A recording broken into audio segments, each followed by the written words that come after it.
nom, c'est Arthur Horvath. Moi, je suis doctorant Big Data au Centre 3DS Scale et j'effectue une thèse dans un cadre CIF sur la détection d'anomalies dans les logs pour les infrastructures de cloud computing. Ce que je vais vous présenter aujourd'hui, c'est des travaux de recherche qui portent sur Monilog, un système de détection automatique des anomalies. Et ce sont des travaux qui ont été acceptés dans l'International Conference of Data Engineering en début d'année. Ça sera avec plaisir un peu. Une petite roadmap de présentation, une introduction, le design de la solution et derrière les problématiques sur le contexte, la structuration des logs, la classification des anomalies et une petite conclusion avec des perspectives. Donc tout d'abord, les motivations au regard de ces travaux. La première, c'est qu'on est dans un monde extrêmement connecté et où une anomalie sur des grands systèmes en ligne et particulièrement des plateformes de cloud computing peut avoir un impact sur des millions, voire parfois des milliards de clients d'un coup. Et l'autre point, c'est que la détection de ces anomalies en temps réel, ou ces événements en temps réel plutôt, permet au team de monitoring de prévenir, voire d'annuler l'événement d'un potentiel crash. Et l'autre point, c'est que les compagnies de cloud computing et en particulier les grandes plateformes du web sont très sensibles aux problématiques de scaling, parce que c'est ça qui leur permet justement d'avoir un impact sur énormément de monde. Concernant les logs, choisis de s'attaquer à cette data source déjà parce que c'est une source de données extrêmement répandue. Le fait de loguer des événements est quelque chose qui se fait dans la plupart, voire la totalité des systèmes informatiques modernes, et les logs servent déjà à comprendre l'état d'un système, à le monitorer et à inspecter des défaillances en post-mortem. Si on regarde les caractéristiques du système et du cadre dans lequel on s'est placé au sein de cette thèse, la première, c'est que la base de code est quelque chose de vivant. Déjà, c'est pas une base de code entièrement propriétaire. Les systèmes maintenant sont des systèmes composites où il y a toujours du code propriétaire, mais c'est intégré à des solutions externes qui, elles aussi, sont mises à jour avec leur code qui évolue. Et faire évoluer le code, ça veut dire faire évoluer les macros qui produisent les logs. Et l'évolution de ces macros fait qu'il y a une inconsistance dans le flux de logs qui sort d'un système. Les templates, les patterns de logs qui sortent vont évoluer avec le temps. Il faut être capable de s'adapter à ces nouveaux templates. Un autre point qui est important, c'est que dans le cadre d'infrastructures géographiquement distribuées, on a un bruit qui arrive et ce bruit fait que les logs peuvent être perdus en chemin, même si c'est très rare, ils peuvent être dupliqués, mais surtout, ils peuvent arriver dans un ordre différent. Deux capteurs qui enregistrent les choses en même temps peuvent les faire remonter à la source centralisée à un moment différent, ce qui pourrait perturber le travail d'une solution qui regarde ces sources en même temps.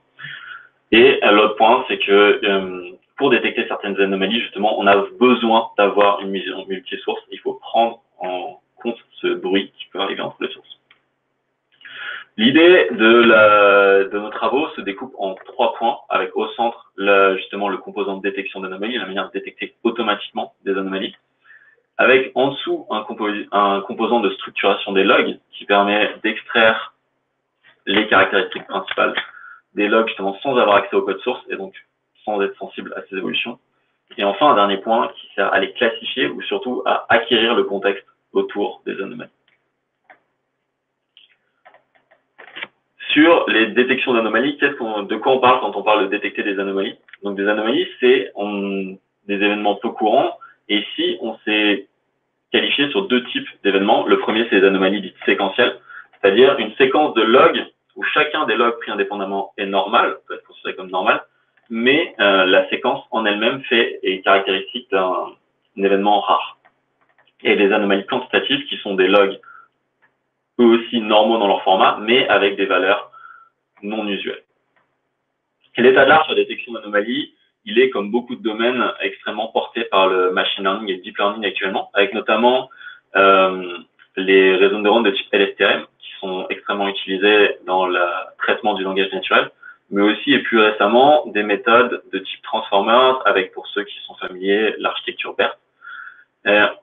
Ces méthodes de deep learning ont tendance à présenter des bien meilleurs résultats que les méthodes d'analyse traditionnelles, statistiques, de détection des anomalies. Toutefois, ces méthodes ont encore des limites à étudier et sur lesquelles on veut travailler.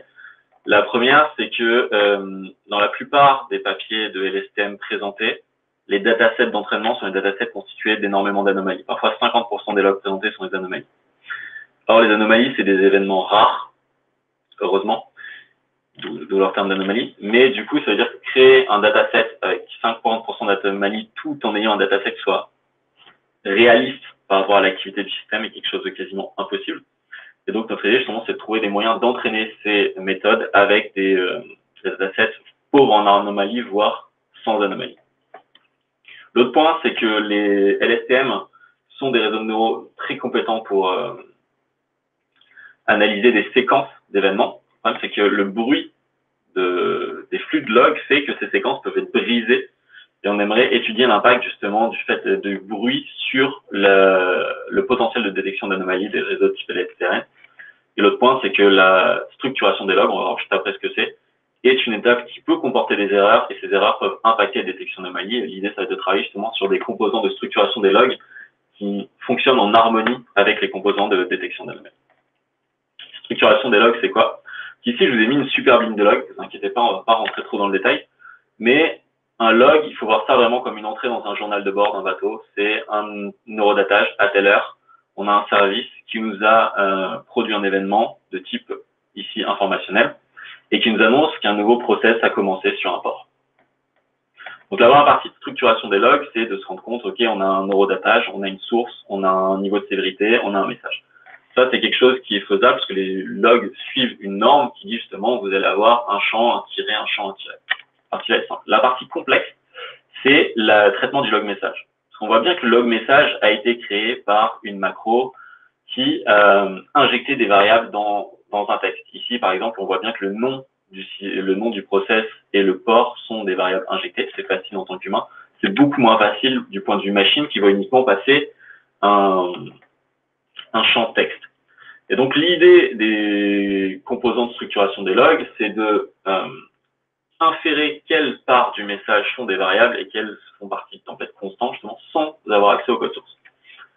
On veut également que le log parsing soit quelque chose de déployable sans interaction humaine et que ça puisse traiter des logs en méthode en ligne. Si on veut avoir du temps réel, il faut qu'on puisse traiter les logs comme ils sont produits, c'est-à-dire en méthode flux.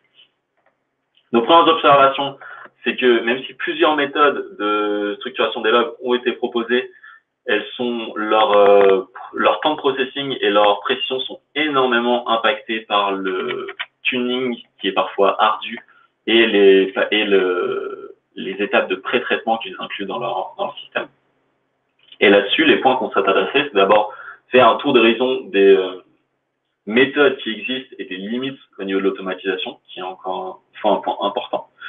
On est également en train de travailler sur une nouvelle méthode de structuration des logs qui va utiliser un arbre de recherche évolutif et qui permettra d'être beaucoup plus robuste aux différents types de systèmes et qui aussi sera distribuable, qui permettra d'éviter que l'étape de structuration des logs soit un bottleneck ou enfin soit gênant pour l'étape suivante. On est aussi en train de voir de réfléchir à proposer ou à réutiliser des métriques d'apprentissage non supervisé à la structuration des logs pour pouvoir peut-être configurer les méthodes dures à configurer sans avoir besoin de datasets labellisés. Le dernier point que je vais traiter, c'est la classification des anomalies. Déjà, la classification des anomalies, c'est un point qui est géré pas par une seule équipe. Il y a plusieurs anomalies qui ont toutes des priorités. Et justement, cette méthode d'assignation de priorité et de classification des anomalies est quelque chose qui est propre à chaque organisme. C'est pas quelque chose sur lequel on peut travailler sur l'état général.